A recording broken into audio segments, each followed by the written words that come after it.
expressions can influence a room. In this video, I'm going to share with you how your facial expressions can dictate how the room reacts to you as a leader. Now, I want to give a special shout out to my amazing subscriber, Cat23rd, for mentioning this in the live this morning as a question. And I want to take some time to dive into it today. If you are a leader, whether you are a woman in leadership or a man in leadership, this channel is dedicated to help you be able to navigate these situations. I will share with you that being able to control your facial expressions is one of the most important, there's a lot of other things, but this is up there, aspects of how you want to be able to function as a leader and be able to communicate to other people and influence the room. If you are new to me, welcome, welcome. If you are one of my absolutely amazing subscribers, welcome back, friend. This channel heavily focuses in on advanced communication skills and strategies that will give you an unfair competitive advantage over everyone else as it relates to how you communicate under pressure in those very high stakes situations. Now, when it comes to how the room reacts to you when you are speaking or your facial expressions, I want to give you a couple of insights to consider specifically as it relates to the situation. To answer Kat's question, yes, how you are expressing yourself truly does dictate how the room reads you. Now, how many of you, if you've been in a leadership role, have found that everything you do is under a microscope? Everyone's watching you. They're looking to see what you have to say, how you say it, when you say it.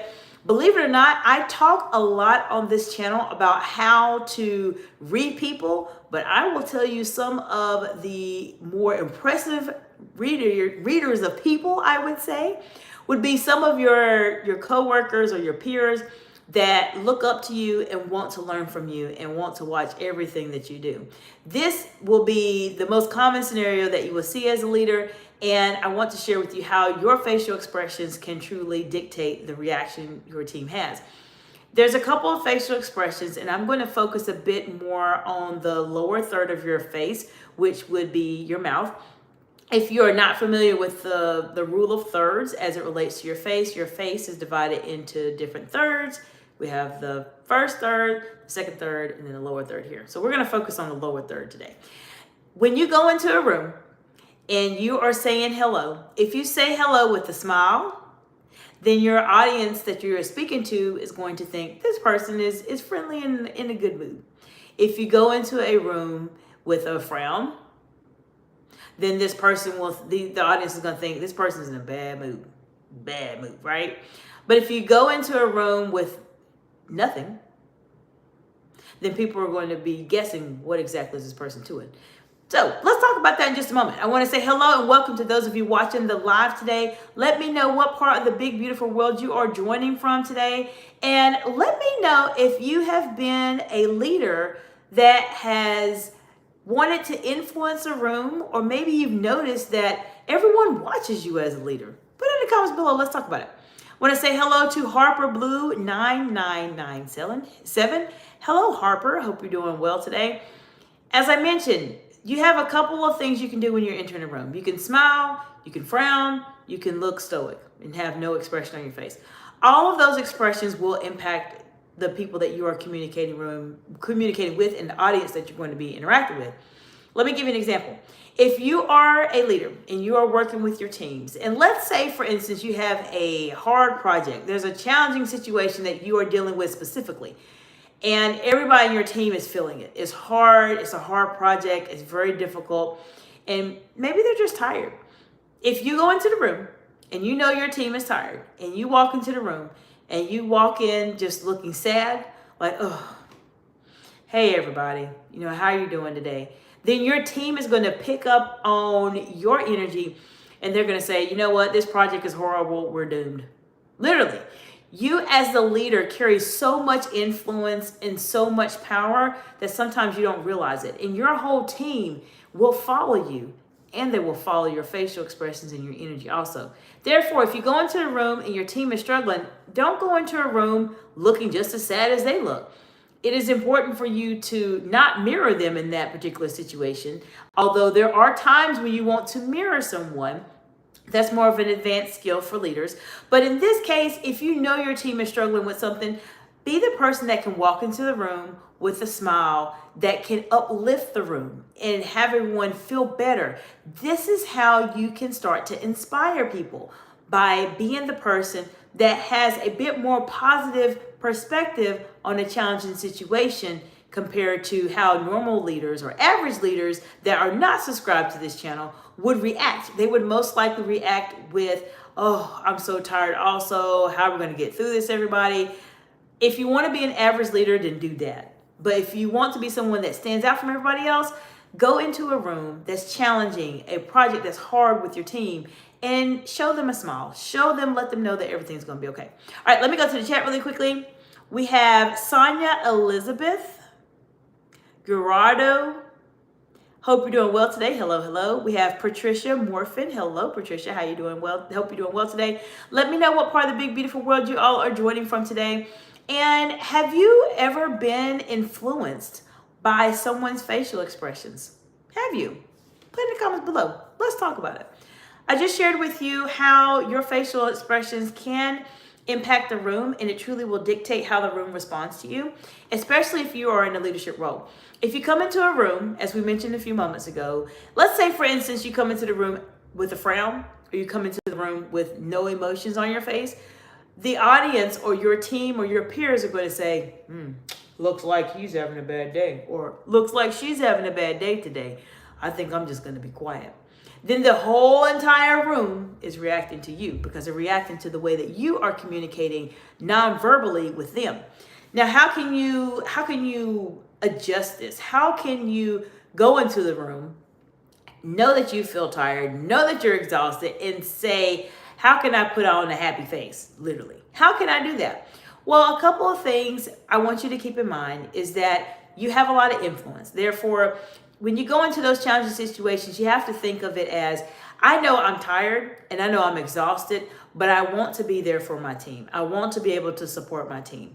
And if you think of it in that way, then try your best to find something, anything, even though it's a challenging situation, find something. It could be something little. You all know what I'm talking about as leaders. It could be something really little with a hard project. And maybe there's something about it that is going very well.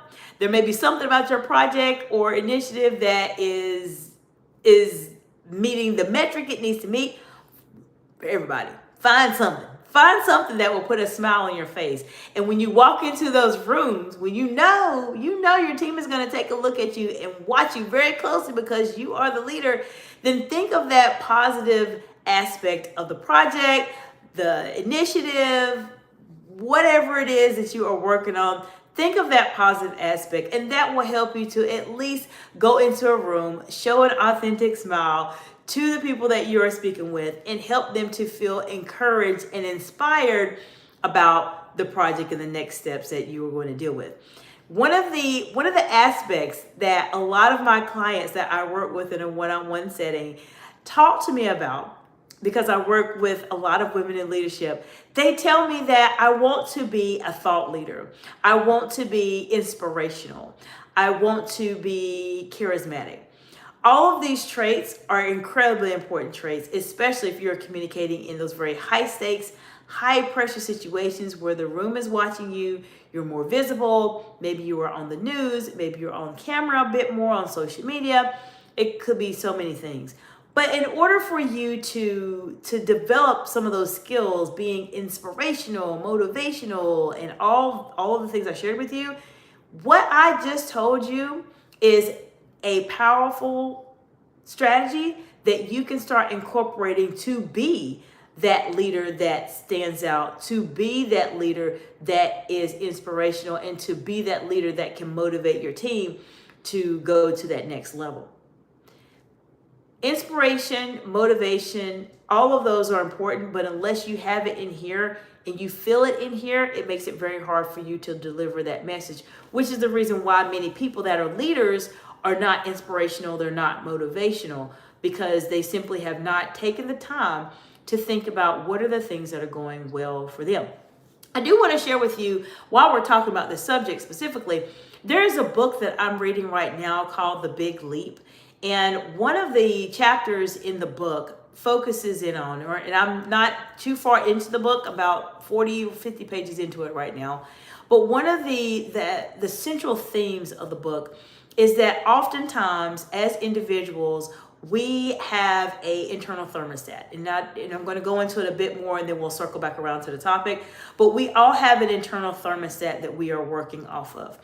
There are situations that happen in our lives that are amazing, thumbs up, that are great, and we live in those moments, and we're happy and we're excited. But then something in here brings us back down from where we were. Whether we start thinking about something bad happening, or a negative conversation, or some situation that is not at that high level of positivity where we were a moment ago, something brings us down. And one of the concepts in the book is to know that all is going well, and to have the willingness to feel good all the time. And I consider that when I'm talking about what I just mentioned about being motivational, being inspirational, finding the good in something. So many times as leaders, and I understand leaders, I've been in senior executive roles, I've been a C-suite, I've been a director for the past 20 years, and I know what you're going through. I understand the challenges you face it, and I know, especially if you're a senior executive, how incredibly hard it is to manage your role, people, operations, profit and loss, budget, buildings, all of those things. I understand. And it's so easy for us to not focus on anything good that's happening. We tend to focus on what's really bad that's happening. And if we can take a moment, just a moment, to think about something, as I mentioned, it might be tiny, it may be very small, but there is something that is working well for you, working well for your teams, and for your businesses, for your constituents. There's something that's working well.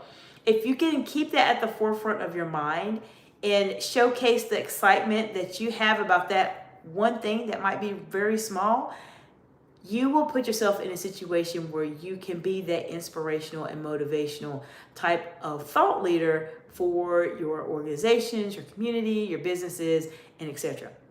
Now, I know this may sound a bit more of a different type of topic than what we do on the channel, but being positive and staying positive is important. That doesn't mean you ignore reality. Now, there's reality that happens, and there's situations that we have to deal with. But if we can try to put ourselves in the right mindset to where we are thinking more about the positive, addressing the negative, but thinking about the positive and truly internalizing that, it will help us to be able to influence a room in a positive way instead of doing it in a negative way.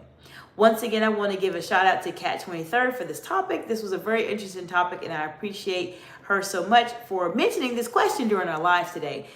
There's a couple things happening on the channel, as I mentioned earlier, previously, and if you have not heard this, I'm sharing it with you now. I do have a bit of a different setup now. I'm working on my studio. As you see, there's a desk in the background, but there's different type of content that is going to come out of the channel, and it's going to be vitally important to me to know what you all like to see, because I am going to be not only sharing reaction content, meaning that I'm going to take a look at different situations or conversations that are happening with world leaders or community leaders or on the news, and put those in a light to where you can be able to know what are some high stakes communication strategies that actually are happening in real time that I can start implementing in my conversations on my day-to-day basis. As I mentioned at the very beginning, my role here is to give you a very unfair competitive advantage when it comes to everyone else in terms of how you communicate under pressure in those high stakes situations. And one of the ways that I can do that is by showing you not only in real time when I have to deal with high stakes or rude people here on YouTube, but also show you in a live setting. Look at what this person did. This is what they navigated or answered this question very well. Maybe this is how they could have improved this question or specifically. So there's going to be that aspect that's going to be coming on the channel. I'm also going to be showcasing a couple of articles. I have one that I think will be very interesting to you all as it relates to salary negotiation. I'm going to be doing that from my desktop. Some of these videos will be live. Some of these videos will be pre-recorded. So just know that I'm going to be doing some different type of content for you all. I truly want to build the largest high stakes, high pressure communication content library for leaders on planet Earth. And in order for me to do that, I want to make sure that I'm catering to my audience and we're talking about those very hard situations that come up so that you can navigate them with ease and be the person that sounds like you are authentic about challenges that come up, not the person that has to sit and just rely on a piece of paper and a script that is very inauthentic. I want you to be the person that can actually speak from where you're coming from in terms of your perspective, but in a way that still is able to influence the room, manage interruptions, have an executive presence, defend yourself when you need to, all of that. Now, of course, if you're in a leadership role and you're a woman in leadership, you're welcome to reach out to me for my high stakes communication intensive. That will completely change your life in terms of how you are communicating as a leader. I'm here to support you any way that I can. Feel free to look at executivecommunication.org for a couple options for us to work together. I want to say hello and welcome to those of you watching the live today. I appreciate you all being here. And if you like this content, definitely take a look at my playlist and see if this is something that you want to subscribe to in terms of the content on the channel. Would be happy to have you here as one of my amazing subscribers. Subscribe to the channel if you like the content so far, and you're always welcome to give it a thumbs up because it truly does allow the content to reach more people. We're getting very close to 1,000 subscribers. I'm so excited about that. It's amazing to me. It's very difficult on YouTube to grow your channel initially when you're starting out. So 1,000 subscribers is not just a milestone that I made up. No, this is a very big YouTube milestone. Only about 10%, can you believe that? Only 10% of the channels on YouTube actually reach 1,000 subscribers. Think about that. There's a lot of videos here on YouTube, and if only 10% of the channels reach 1,000 subscribers, we are literally knocking on 1,000 subscribers because I believe we're at 936 right now. Why do I mention that? One, because I'm excited. I'm so excited about the growth, and we're just getting started with the channel. There's a lot more content that's going to be coming out very soon.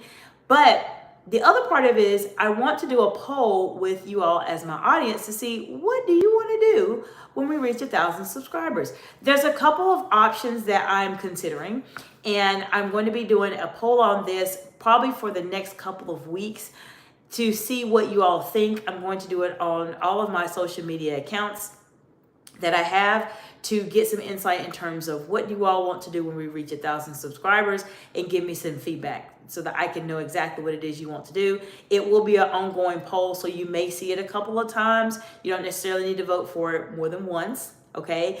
Make sure we count the vote once, right? But it is something that I do want to get some feedback on because this is a tremendous milestone for the channel, and I want to do something fun based off of what you all want to do. If you enjoy this content, feel free to subscribe to the channel. Let me know what challenging situations or very high stakes or high pressure conversations that you are navigating right now. Put them in any of the comments on the videos, and I will do a video just for you and give you a special shout out to help you with whatever topic it is you want to go through. But there's only but so much I can do in a World Wide Web setting.